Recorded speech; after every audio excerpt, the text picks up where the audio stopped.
y'all pray for me as I preach it. God gave this to me on the way over here, actually. So, but I believe it's for us tonight, and it's very powerful. And I'm preaching about my title is He Died for Judas. And Judas was one of the 12 disciples. He was the treasurer or whatever for Jesus, and so he was with Jesus throughout his life. And but there at the end, he was the one who betrayed Jesus and went and kissed him. And in Matthew 27, verse number 3 says, Then Judas, which had betrayed him, when he saw that he was condemned, repented himself and brought again the 30 pieces of silver to the chief priests and elders, saying, I have sinned, and that I have betrayed the innocent blood. And they said, What is that to us? See thou to that.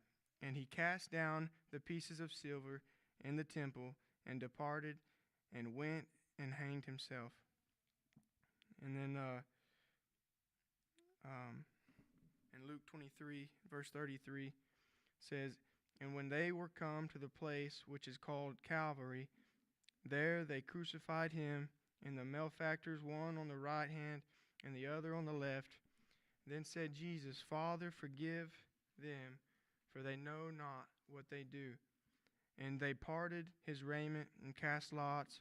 And one of the malefactors, verse number 39 says, And one of the malefactors which were hanged railed on him, saying, If thou be Christ, save thyself and us. But the other answering rebukes him, saying, Dost not thou fear God, seeing thou art in the same condemnation? And we indeed justly, for we receive the due reward of our deeds. But this man hath done nothing amiss. And he said unto Jesus, Lord, remember me when thou comest into thy kingdom. And Jesus said unto him, Verily I say unto thee, today shalt thou be with me in paradise. And so this was some of Jesus' last words there on the cross as he was dying, as he was hanging. And these men beside him, the one he understood that Jesus was not worthy of this death, that he was innocent. But they were all three being punished. And Jesus forgave him and said that that day he would be in paradise with him. And I was thinking back to what those verses about Judas. That was after he had betrayed Jesus, and the condemnation and guilt was so strong that he couldn't even live with himself because of what he had done. And so he gave the money back and went and killed himself. But I was thinking about the love and the mercy of Jesus. We may think that our life is too full of sin and there's too much to fix, and we're just living day to day. Just wake up in the morning and just go about our day doing whatever, and it, we may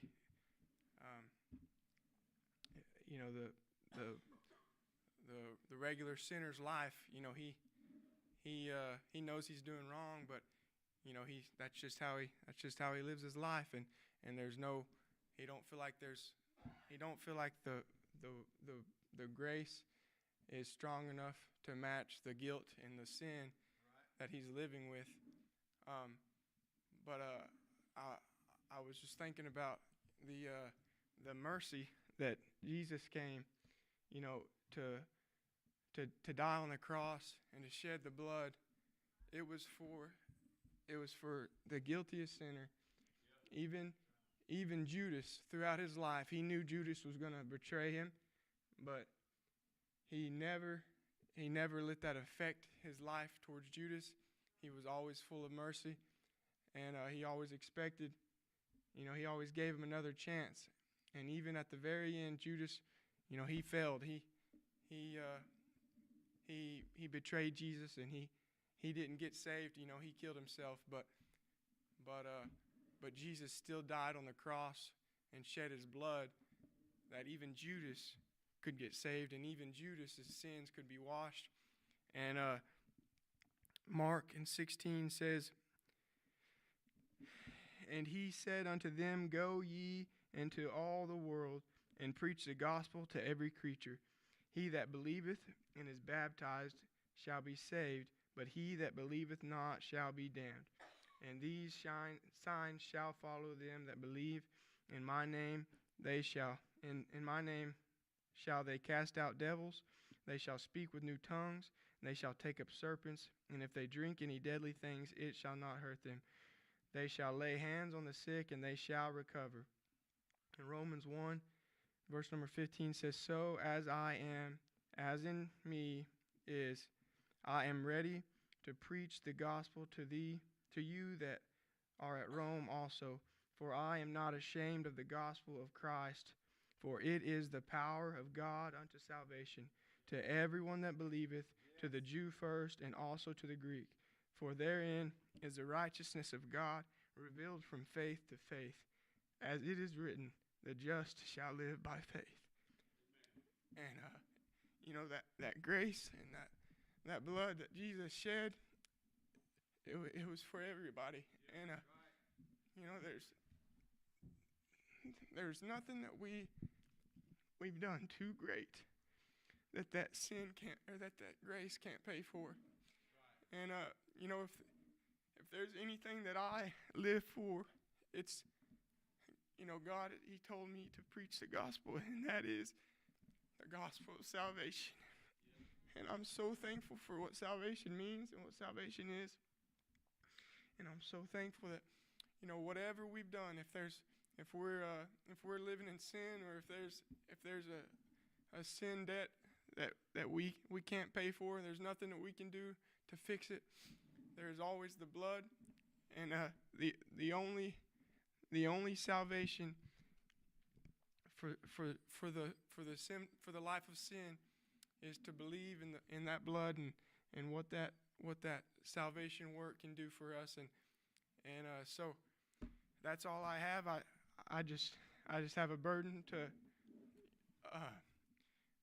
that if there's any that aren't saved tonight, that they can call on the name of Jesus, and they can believe in what his word says, and that is that salvation is to all. It's to anybody and everybody, and there's nothing you've done that's too great.